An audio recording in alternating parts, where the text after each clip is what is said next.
Eu costumava ter muito orgulho do fato de não cair nesse sentimentalismo que engana as pessoas que acreditam nesse mundo espiritual inexistente. Eu acreditava somente em fatos, ciência, história e razão. Até que comecei a estudar por mim mesma e percebi que às vezes precisamos ter fé para acreditar no que chamamos de fatos. Você já questionou a validade da teoria da evolução? Darwin questionou. Olá, meu nome é Cris Casarini, eu sou pastora. Por minhas próprias dúvidas sobre Deus e religião, decidi começar este canal para nos ajudar, você e eu, a ficarmos mais confortáveis com Deus. Então pegue a sua Bíblia, seu cobertor, fique no seu pijama e fique confortável enquanto nos tornamos mais confortáveis com Deus. Eu sei que é difícil de acreditar, mas quando estudamos a vida de Darwin, seus escritos, suas descobertas, percebemos que ele não fez afirmações tão fortes sobre suas teorias como muitos cientistas fazem hoje. E mesmo assim, muitas de suas suposições nunca foram capazes de ser realmente provadas cientificamente e ainda assim ensinam como se fossem fatos e não como teoria, como diz o nome. Não me leve a mal, eu acredito em ciência. Eu sei que os crentes na Bíblia ganharam uma má reputação por não acreditarem na ciência. Muitos cristãos desconsideraram completamente a ciência como se só pudesse acreditar em um ou outro, criando uma divisão como se acreditássemos na ciência e estamos traindo a Deus. Isso é absolutamente incorreto. Foi Deus quem nos deu sabedoria, foi Deus quem permitiu a revelação geral para que possamos aprender sobre ele observando a natureza.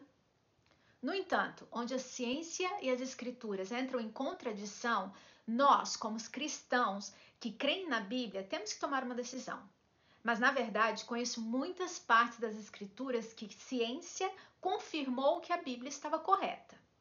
No caso de Isaías 40:22, que diz que ele que está sentado sobre o círculo da terra.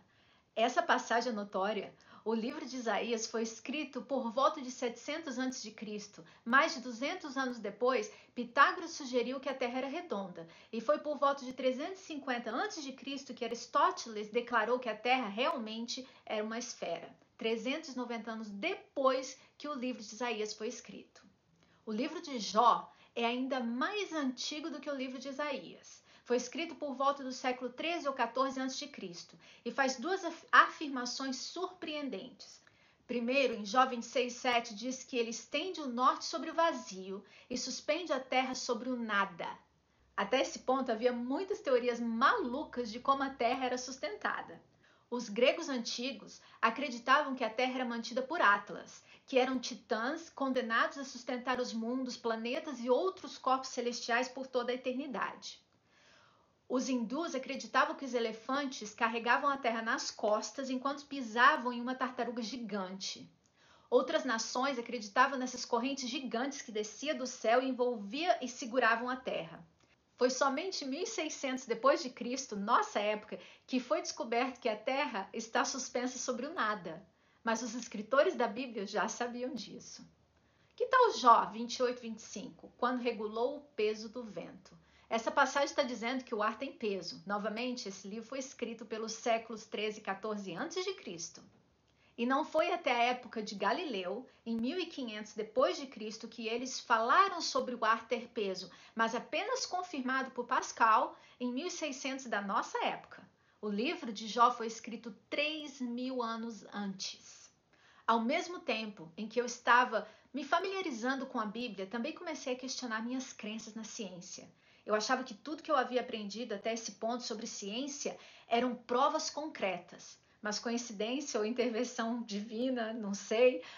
Mas comecei a conhecer cientistas que costumavam acreditar na evolução e agora, embora ainda fossem cientistas, agora passaram a acreditar na criação. Havia muitos pontos que, quando eles tentaram testar, suas observações não estavam de acordo com a teoria. Algumas de suas observações deram espaço para microevolução, mais especificamente mutações de animais. Por exemplo, mesmas espécies de pássaros que viviam em áreas diferentes que poderiam desenvolver um bico mais duro. Mas não a macroevolução. Digamos, um peixe que virava um sapo e que virava um gato e etc. Ou seja, foi possível observar uma adaptação da mesma espécie, mas não se transformando em outra espécie.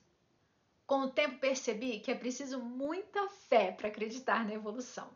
Nossas origens é uma das coisas que temos que fazer uma escolha. Não há realmente nenhuma maneira de contornar. Ou você acredita em um Deus criador que criou o mundo e tudo que nele há em 6 dias, ou em uma grande explosão que de alguma forma, depois de explodir, em vez de criar caos, criou uma atmosfera perfeita que levou a ter tudo que temos hoje.